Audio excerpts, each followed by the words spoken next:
Hello. तो आज मतलब अब मैं नया टॉपिक शुरू करता हूँ जो है विद्युत धारा। ठीक है। तो विद्युत धारा दो प्रकार की होती है, एक स्थिर विद्युत धारा और एक विद्युत धारा। तो स्थिर विद्युत धारा पे ज्यादा हम लोग चर्चा नहीं करेंगे क्योंकि इसका एक लाइन का परिभाषा ही पूछ सकता है एग्जाम में, इससे ज्यादा नहीं पूछेगा और इससे ज्यादा इसके बारे में कुछ है भी नहीं। तो स्थिर विद्युत धारा क्या होती है? जब किसी निकाय में आवेश प्रवाहित नहीं होता है तो इसको हम लोग स्थिर विद्युत कहते हैं। सिंपल सा एक लाइन का परिभाषा है, धारा नहीं रहेगा यहाँ पे, सॉरी। किसी भी निकाय में आवेश प्रवाहित न हो उसको हम लोग स्थिर विद्युत करेंगे। ठीक है, कहेंगे। नेक्स्ट है हमारा विद्युत धारा। ठीक है। तो विद्युत धारा के लिए हमारा क्या होना जरूरी है कि किसी भी चीज का सुचालक होना जरूरी है। सुचालक क्या होता है? सुचालक का मतलब होता है कि कोई भी वस्तु, कोई भी धातु है, उसमें नंबर ऑफ इलेक्ट्रॉन्स जो है वो फ्रीली मूव करना चाहिए। ठीक है, नंबर ऑफ इलेक्ट्रॉन्स क्या होना चाहिए? फ्रीली मूव करना चाहिए। और यदि कोई धातु है, कोई मतलब वस्तु है, चाहे कोई चीज है जिसमें कुछ इलेक्ट्रॉन्स है क्या, वो फ्रीली मूव ना करे, उसको हम लोग कुचालक कहते हैं। ठीक है। इसको हम लोग ऐसे समझ सकते हैं जैसे अभी लॉकडाउन का सिचुएशन है, लॉकडाउन का सिचुएशन है तो हमारे क्या है, गली उली में क्या है, हमारे कुछ लड़के हैं जो आवारे टाइप के हैं, वो फ्रीली घूम रहे हैं, उनको कोई काम है नहीं। ठीक है, मैं इस चीज को इसी सर्किट डायग्राम को इससे समझा रहा हूं। क्या कुछ लड़के हैं फ्रीली घूम रहे हैं। ठीक है। और कुछ गार्जियंस हैं, जो अभिभावक हैं, जो सिंसियर है, तो वो अपने लड़कों को फ्रीली घूमने नहीं दे रहे। ठीक है। वो क्या कर रहे हैं, उनको अपने घर में जबरदस्ती बांध के रखे हुए हैं, मतलब गार्जियन के वजह से क्या अपने घर में बधे हुए हैं। लेकिन ये लड़के क्या है, इनको गार्जियन से कोई परवाह नहीं, वो क्या है, फ्रीली मूव कर रहे हैं गली में। अब लॉकडाउन का सिचुएशन है, ऐसी सिचुएशन में हमारा पुलिस क्या काम कर रही है? पुलिस काम कर रही है हमारा सोर्स की, बैटरी के काम कर रही है। क्या कर रही है पुलिस? हमारा बैटरी की काम कर रही है। तो जैसे ही पुलिस आए वैसे ही क्या करते हैं, ये मूव करना शुरू कर देते हैं। क्या करने लगते हैं? इधर उधर भागना शुरू कर देते हैं। और यदि पुलिस इधर से जा रही है तो क्या करेंगे? इधर से भागेंगे। ठीक है। तो मतलब कि एज ए क्या काम कर रहे हैं? फ्री इलेक्ट्रॉन्स की तरह काम कर रहे हैं। क्या कर रहे हैं? फ्री इलेक्ट्रॉन्स की तरह काम कर रहे हैं ये जो आवारे लड़के हैं। ठीक है। और पुलिस क्या काम कर रही है? एक सोर्स की तरह काम कर रही है, बैटरी की तरह काम कर रही है। ठीक है। उसी को इस चीज से समझते हैं कि यदि मान लीजिए हमारे पास सुचालक है, ठीक है, तो यदि ये जो इलेक्ट्रॉन्स है, फ्री इलेक्ट्रॉन्स है, क्या है हमारे, यदि ये बाउंड नहीं है, मतलब कि जो जिस एटम में है उस एटम से बाउंड नहीं है, तो ये फ्रीली मूव करेंगे। ठीक है।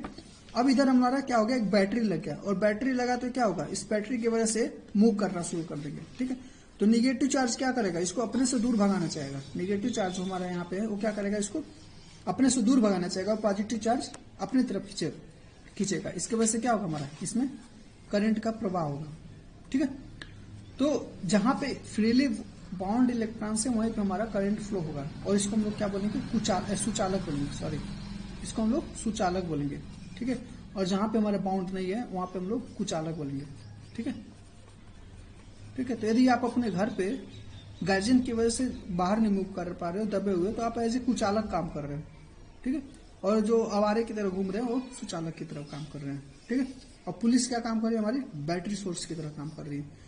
तो यदि हम लोग इस जो चीज मैं एक्सप्लेन किया हूं उसको मैं परिभाषित करना चाहूँ तो सिंपल एक लाइन का डिफिनेशन है, किसी भी अनुप्रस्थ में, किसी भी सर्किट में आवेश प्रवाह की दर को ही हम लोग विद्युत धारा कहते हैं। ठीक है। आवेश प्रवाह की दर को ही हम लोग विद्युत धारा कहते हैं। ठीक है। सिंपल एक लाइन का परिभाषा है। ठीक है, ज्यादा रटने उठने की जरूरत नहीं है, सिंपल एक लाइन का परिभाषा है। किसी भी सर्किट में आवेश प्रवाह की दर को हम लोग विद्युत धारा कहते हैं। ठीक है। तो विद्युत धारा का नोट किससे करते हैं हम लोग? आई से नोट करते हैं। क्या किससे हम लोग करते हैं? आई से। ठीक है। और एक चीज और याद रखिएगा कि जहां पे भी दर आ जाए, किसी भी परिभाषा में यदि आपको दर दिखे, दर, तो दर का मतलब क्या होता है हमारा, उस वस्तु को, उस क्वांटिटी को समय से डिवाइड करना। ठीक है। समय से डिवाइड करना। ठीक है। और तो हमारा यदि आगे आवेश की प्रवाह की दर, मतलब कि यहाँ पे हमको क्या करना है, समय से वो करेंगे, डिवाइड करेंगे, तो हमारा फार्मूला क्या हो जाएगा, आवेश प्रवाह की दर क्या हमारा आवेश प्रवाह की दर। ठीक है, तो हमारा आवेश ऑब्वियसली आएगा, ऑब्वियस की बात है कि आवेश आना चाहिए, और दर है तो हमको क्या करेंगे, टाइम से डिफाइन करेंगे। टाइम मतलब हमारा समय। ठीक है, तो ये हमारा क्या हो गया, आवेश का विद्युत धारा का फार्मूला हो गया। ठीक है, अब हम लोग बात करते हैं इसका जो मात्रक होता है। तो विद्युत धारा का मात्रक क्या होता है, हमारा एम्पियर होता है। ठीक है, एसआई मात्रक जो होता है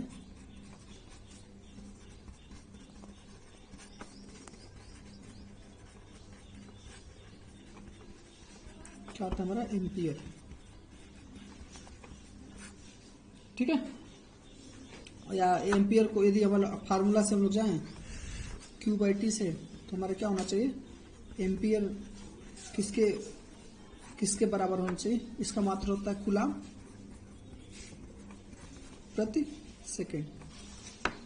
ठीक है, कूलाम प्रति सेकेंड होना चाहिए। ठीक है, तो आपको मैं ऑलरेडी बोला हूं कि 1 वोल्ट को कैसे डिफाइन करते हैं। 1 वोल्ट को हमको परिभाषित करने का मैं तरीका बता चुका हूं। ठीक है, 1 वोल्ट परिभाषित किया हम लोगों ने, 1 न्यूटन परिभाषित किया हम लोगों ने, सॉरी 1 कूलाम परिभाषित किया था हम लोगों ने।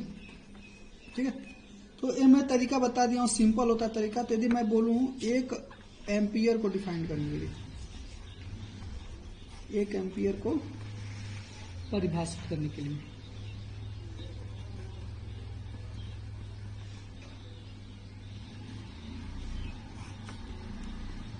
ठीक है, तो कैसे करेंगे। ठीक है, तो 1 एम्पियर को परिभाषित करने के लिए हमारा क्या हो जाएगा, I = Q/T यूज करेंगे। अब मान लेते हैं हमारा Q की वैल्यू हमारा 1 कूलाम है, और T की वैल्यू हमारा क्या है, 1 सेकेंड है। ठीक है, तो I की वैल्यू क्या जाएगी, हमारा 1 एम्पियर हो जाएगी। ठीक है, तो मैंने बोला था कि जो चीज तुम डेराइव फार्मूले से यूज करके जो चीज निकलेगा उसी को हम लोग अपने लैंग्वेज में लिख लेंगे। ठीक है, तो इसका परिभाषा क्या हो जाएगा कि 1 एम्पियर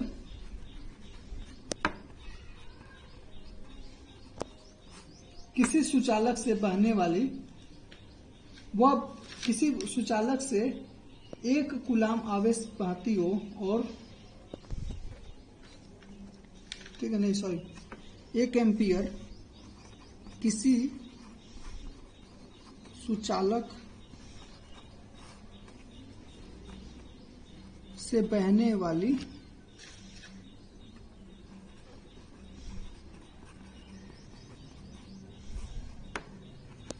धारा होगी यदि उसमें 1 सेकेंड, ठीक है, इस समय कितना हमारा 1 सेकेंड है, 1 सेकेंड में 1 कूलाम आवेश प्रभावित हो। ठीक है, सिंपल, जो फार्मूला है उसी को हम लोग अपने लैंग्वेज में 1 सेकेंड में 1 कूलाम आवेश प्रवाहित हो, अपने लैंग्वेज में हम लोग लिख लेंगे। सिंपल सा है, 1 एम्पियर किसी सुचालक से बहने वाली धारा होगी यदि उसमें 1 सेकेंड में 1 कूलाम आवेश प्रभावित हो। ठीक है, सिंपल है। ठीक है, अब मैं ऑलरेडी बता चुका हूं क्वांटीकरण, जो हम लोग लेक्चर को लेते हैं तो मैं बताया था कि Q जो होता है आवेश को हम लोग N × E लिखते हैं। ये हमारा क्या है, नंबर ऑफ इलेक्ट्रॉन्स है। ये हमारा क्या है, इलेक्ट्रॉनों की इलेक्ट्रॉन है। ठीक है, ठीक है, ये हमारा क्या है, इलेक्ट्रॉन पे चार्ज, इलेक्ट्रॉनों पर आवेश है। ठीक है, N क्या है, हमारा नंबर ऑफ मुक्त इलेक्ट्रॉन है। ठीक है, मतलब कि किसी आवेश में हमको पता करना है कि किसी सुचालक मतलब इस पे कितना करंट फ्लो करेगा, कितना आवेश की वजह से हमारा करंट फ्लो करेगा, ये हमको पता करना है कि इस सुचालक को यदि हम लोग प्रयोग में लाएं तो इसमें कितना करंट, कितने आवेश की वजह से कितना करंट फ्लो करेगा। तो हमारा क्या हो जाएगा, Q हम लोग पता करेंगे, आवेश Q होता है, हमारा आवेश होता है। N क्या है, नंबर ऑफ फ्री इलेक्ट्रॉन्स, कितने मुक्त इलेक्ट्रॉन्स, वो हमारा क्या हो गया N, और ये क्या हो गया हमारा इलेक्ट्रॉन पे जो चार्ज होता है। ठीक है, ये टोटल हमारा आवेश पता चल जाएगा। ठीक है, और यदि हम लोग आई का फॉर्मूला यूज करें तो क्यू हमारा को यहाँ से